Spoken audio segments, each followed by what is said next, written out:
नमस्कार मित्रांनो, मी अभिजित आपलं सर्वांचं आजच्या डिजिटल मार्केटिंगच्या या सेशनमध्ये स्वागत करीत आहे. मित्रांनो, आज मी अतिशय एका महत्त्वाच्या टॉपिकवरती बोलणार आहे. आज मी तुमच्याबरोबर टार्गेट ऑडियन्स म्हणजे काय आणि त्याचं किती महत्त्व आहे एखाद्या ॲडव्हर्टाइजमेंट कॅम्पेनमध्ये याविषयी तुमच्याशी चर्चा करणार आहे. लक्षात ठेवा, जर टार्गेट ऑडियन्स चुकलं तर आपलं पूर्ण मार्केटिंगचं कॅम्पेन चुकतं आणि आपले बरेचसे पैसे जाहिरातीचे वाया जातात. त्याच्यामुळं जर तुम्हाला असं वाटत असेल की आपले जाहिरातीचे पैसे वाया जाऊ नये तर हा व्हिडिओ शेवटपर्यंत तुम्ही पहा आणि टार्गेट ऑडियन्सचं किती महत्त्व आहे ते समजून घ्या. चला तर सुरू करूया आजच्या आपल्या टार्गेट ऑडियन्सच्या या सेशनला. मित्रांनो, टार्गेट ऑडियन्स म्हणजे काय सर्वप्रथम हे पाहून घेऊया. टार्गेट ऑडियन्स म्हणजे specific group of people who are likely to buy your product or service. याचा थोडक्यात अर्थ असा आहे की आपले उत्पादन किंवा सेवा विकत घ्यायची शक्यता असलेले लोकांचा एक विशिष्ट गट, याला आपण टार्गेट ऑडियन्स थोडक्यात असं म्हणू शकतो. So ad campaigns should be targeted specifically to that group. म्हणजेच जी काही तुम्ही जाहिरात करणार आहात त्या सगळ्या जाहिराती त्या विशिष्ट गटाप्रमाणे जर तुम्ही लक्षात ठेवून आखल्या तर बऱ्यापैकी आपले कॅम्पेन्सचा रिझल्ट म्हणजेच आपल्या जाहिरातीचा रिझल्ट तुम्हाला चांगला मिळेल. Do segmentation and then run your ads accordingly. याचा अर्थ असा आहे की त्या विशिष्ट गटप्रमाणे आपले उत्पादन आणि सेवा यांची जर तुम्ही योग्य पद्धतीने जाहिरात केली तर तुम्हाला रिझल्ट्स चांगले भेटतील. टार्गेट ऑडियन्स समजून घेतल्यानंतर आता हा टार्गेट ऑडियन्स आपल्याला भेटेल कुठं ते आपण पाहूया. Analyse existing database. म्हणजेच तुमचा उद्योग किंवा व्यवसाय काही महिन्यांपासून काही वर्षांपासून चालू असेल तर तुम्ही तुमच्याकडे येणारे ग्राहक यांचा अभ्यास करा. त्याचबरोबर तुमच्या ग्राहकांमधील कॉमन गोष्टी आणि त्यांचे इंटरेस्ट काय होते याचा तुम्ही नीट अभ्यास करा.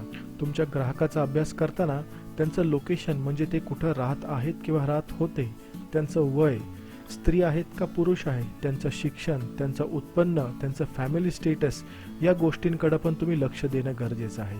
त्याचबरोबर तुम्ही हे पण पाहिलं पाहिजे की परचेस डिसिजन कोण घेतं. त्या घरामध्ये जर तुमचे उत्पादन किंवा सेवेची गरज असेल तर ते उत्पादन विकत घ्यायचा निर्णय कोण घेतो. एक उदाहरण देतो. लहान मुलांसाठी काही पौष्टिक आहाराची गरज असेल तर त्याचा निर्णय आपल्याला असं दिसून येतं की बऱ्याच वेळी आई घेत असते.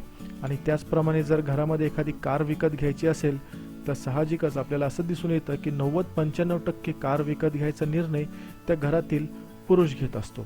या लोकांना कोणत्या गोष्टी आवडतात म्हणजे तुम्ही म्हणू शकता की यांना कोणते लेख आवडतात, कोणत्या टॉपिकमध्ये यांना इंटरेस्ट आहे, कोणत्या प्रकारचे व्हिडिओज पाहतात. म्हणजेच इंटरनेट वापरताना या लोकांना कोणत्या गोष्टींची आवड आहेत आणि जास्तीत जास्त हे लोक कुठं वेळ देतात हे आपल्याला समजून घेणं खूप गरजेचं आहे. आता या गोष्टी डिस्कस करताना आपल्याला आपल्या टार्गेट ऑडियन्स जर आपल्याकडे नसेल तर टार्गेट ऑडियन्स शोधायचा कसा. काही सोप्या गोष्टी आहेत. त्याच्यातली एक सोपी गोष्ट म्हणजे ऑनलाईन सर्व्हेस क्रिएट करा. आता ऑनलाईन सर्वे क्रिएट करताना आपण काही प्रश्न विचारतो. बऱ्याच वेळ असं दिसून आलेलं आहे की लोक ते प्रश्नांचं उत्तर देण्यामध्ये त्यांना इंटरेस्ट नसतो. मग त्या लोकांना मोटिवेट करण्यासाठी तुम्ही काही गिफ्ट कुपनची योजना ठेवू शकता की या 5 किंवा 10 प्रश्नांची तुम्ही उत्तर द्या आणि त्या बदल्यात ही छोटीशी गिफ्ट तुम्ही घेऊन जावा. जेव्हा तुम्ही असं लोकांना मोटिवेट करता तेव्हा लोक ऑनलाईन सर्वे भरून देत असतात तुम्हाला. ऑनलाईन सर्वेमधून जेव्हा लोकांचे तुम्हाला माहिती भेटेल तेव्हा त्यांना फोन करा. फोन करून त्यांच्याशी चर्चा करा. चर्चा करताना त्यांच्या आवडी निवडी, ते कुठं राहतात, अशा बऱ्याचशा गोष्टी तुम्ही फोन कॉलमधून विचारू शकता. त्याचबरोबर चर्चा चालू असताना तुम्ही तुमच्या प्रोडक्टबद्दल सुद्धा त्यांना माहिती देऊ शकता. लक्षात ठेवा, अशा प्रकारची चर्चा चालू असताना तुम्हाला तुमचे कॉम्पिटिटर्स नेमके कोण आहेत हे सुद्धा माहीत होऊ शकतं. त्याचबरोबर तुमचे कॉम्पिटिटर्स तुमच्या प्रॉडक्ट आणि सर्व्हिसेसपेक्षा एक्स्ट्रा काय ऑफर करतायत ही सुद्धा तुम्हाला त्याच्यातून माहिती मिळू शकते. मार्केटिंग करताना एक अतिशय महत्त्वाची गोष्ट असते म्हणजे नेमका कस्टमरचा प्रॉब्लेम काय आहे आणि त्या प्रॉब्लेमवरती तुमचं प्रॉडक्ट किंवा सर्व्हिस हे सोल्युशन म्हणजे उत्तर कसं देते हे तुम्हाला समजून घेतलं पाहिजे. ज्या ठिकाणी कस्टमरला दुखतंय, ज्या ठिकाणी ज्या गोष्टीची कस्टमरला गरज आहे, जर तुम्ही ती पूर्ण करू शकत असाल तर डेफिनेटली तुमच्या प्रॉडक्टची गरज मार्केटमध्ये आहे आणि चांगल्या पद्धतीने तुमचं प्रॉडक्ट तुम्ही विकू शकता. आता बऱ्याच वेळ असं दिसून आलेलं आहे की आपण बरीच आपल्या प्रॉडक्टबद्दलची माहिती कस्टमरला सांगतो तरीसुद्धा कस्टमर लगेच आपलं उत्पादन विकत घेत नाही. याचं कारण जर तुम्ही शोधायला गेलात तर तुमच्या असं लक्षात येईल की त्याच्या मनामध्ये काही ना काहीतरी एखादा डाऊट किंवा एखादी शंका असते तुमच्या प्रॉडक्टबद्दल. तुम्हाला तुमच्या कस्टमर बरोबर बोलताना त्याच्या मनामध्ये अशी कोणती भीती किंवा शंका आहे की जे तुमचं वस्तू किंवा उत्पादन विकत घेण्यापासून त्याला रोखत आहे हे तुम्हाला समजून घ्यावं लागेल. आणि जेव्हा तुम्ही त्या गोष्टीवरती त्याला सोल्युशन प्रोव्हाइड करता, डेफिनेटली तुमच्या प्रोडक्टचं सेल वाढण्यामध्ये इथं मदत होते. आणि याचं एक चांगलं उदाहरण जर तुम्हाला बघायचं असेल, अगदी सोपं तुम्ही पाहू शकता एखादं मोबाईलचं दुकान. बघा ना, 12 आणि 15 हजारापेक्षा जास्त महागाचे मोबाईल फोन आहेत. लोकांना घ्यायचे पण लोकांकडे पैसा नाही. अशा वेळी त्यांचा प्रॉब्लेम सॉल्व्ह करण्यासाठी बऱ्याच मोबाईल कंपन्या आणि फायनान्स कंपन्या एकत्र येऊन काही मिनिटामध्ये त्याला लोन देतात. म्हणजेच काय, इथं त्या कस्टमरला मोबाईल फोनची गरज आहे, परंतु 15,000 रुपये तो लगेच देऊ शकत नाही. मग त्याच्यावरती सोल्युशन कसं काढलं, तर त्याला जागेवर लोन देऊन टाका. जेव्हा त्याला असं लक्षात येतं की मी हप्त्याने सुद्धा मोबाईल फोन घेऊ शकतो, इमिजिएट तो लोनसाठी त्याची कागदपत्र देऊन काही मिनिटामध्ये 15,000चा मोबाईल फोन घेऊन जातो. तुम्हाला हे समजून घ्यावं लागेल की जेव्हा तुम्ही कस्टमरचा प्रॉब्लेम आयडेंटिफाय करता आणि त्याच्यावरती सोल्युशन देता, त्यावेळी डेफिनेटली तुमचं प्रॉडक्ट आणि सर्व्हिसेस कस्टमर विकत घेतात. चला एक छोटंसं आपण उदाहरण पाहूया. इथं मी ट्रॅव्हल अँड टुरिझम एजन्सीचं एक उदाहरण घेतो आणि त्यावेळी आपल्याला लोकांचे इंटरेस्ट आणि बिहेवियर पॅटर्न्स कसे आहेत ते जरा आपण समजून घेऊया. ट्रॅव्हल अँड टुरिझम एजन्सीचा जर ब्रॉड व्ह्यू घेतला तर त्यांच्याकडे 2 प्रकारचे क्लायंट्स असतात. एक कॉर्पोरेट क्लायंट आहे आणि एक सामान्य माणूस म्हणजे कॉमन पीपल. आता कॉर्पोरेट क्लायंटबद्दल जर बोलायचं म्हटलं तर कॉर्पोरेट क्लायंटच्या ब्रॉडली या काही गोष्टी त्यांना गरजेच्या असतात. Office travel, hotel and travel bookings, company picnic and weekends. म्हणजेच काय, ऑफिसमध्ये कर्मचारी किंवा ऑफिसर्सच्या वाहतुकीसाठी त्यांना गाड्यांची गरज भासत असते. बऱ्याच वेळी ऑफिसमधील मार्केटिंग एक्झिक्युटिव्ह, डायरेक्टर्स ही लोक कंपनीच्या कामानिमित्त वेगवेगळ्या शहरामध्ये फिरतात. त्यावेळी त्यांचं विमानाचं तिकीट, ट्रेनचं तिकीट, हॉटेल बुकिंग याची गरज असते. आणि असं पण दिसून आलंय की कंपनीच्या पिकनिकसुद्धा ऑर्गनाईज केली जातात. तर कॉर्पोरेट क्लायंटच्या दृष्टिकोनातून जर मला टार्गेट करायचं असेल तर कॉर्पोरेट क्लायंटच्या गरजा काय आहेत ह्या मी पहिल्या समजून घेतल्या. आता कॉर्पोरेट क्लायंटला जर मला ॲडव्हर्टाइजमेंट कॅम्पेन्स रन करायचे असतील तर हा कॉर्पोरेट क्लायंट मला भेटेल कुठं, तो मला लिंक्डइनवरती दिसेल, ईमेलवरती दिसेल. पर्सनल व्हिजिट म्हणजेच त्यांच्या ऑफिसमध्ये जाऊन त्यांच्याशी पर्सनल डिस्कशन करणे किंवा एक्झिबिशन्समध्ये हा व्यक्ती दिसून येतो. थोडक्यात जाहिरात सुरू करायच्या अगोदर माझा टार्गेट ऑडियन्स कोण आहे आणि तो इंटरनेटवरती कुठं असतो हे मी समजून घेतलेलं आहे. आता आपण कॉमन पीपलकडे येऊया. कॉमन पीपलचं जर आपण पाहिलं तर त्यांना ब्रॉडली मी 3 गोष्टींमध्ये डिवाइड करतो. एक यंग, दुसरं आहे जस्ट मॅरिड म्हणजे नुकतंच लग्न झालेलं आहे किंवा आपण असं गृहीत धरू लग्न होऊन 2-3 वर्ष झालेली आहेत, आणि तिसरं आहे फॅमिली आणि सिनियर सिटीजन्स म्हणजे ज्यांचं वय आपण एक कन्सिडर करूया 35च्या वरती आहेत, तो एक कॅटेगरी आपल्या समोर आहे.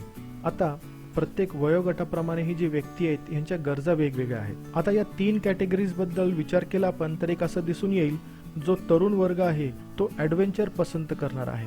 म्हणजे त्यांना ट्रेकिंग, माउंटेनिअरिंग, कुठं कॅम्पवर जाणे, जंगलात राहणे, बीचवर जाऊन धुमाकूळ घालणे अशा गोष्टी त्यांना आवडत असतात.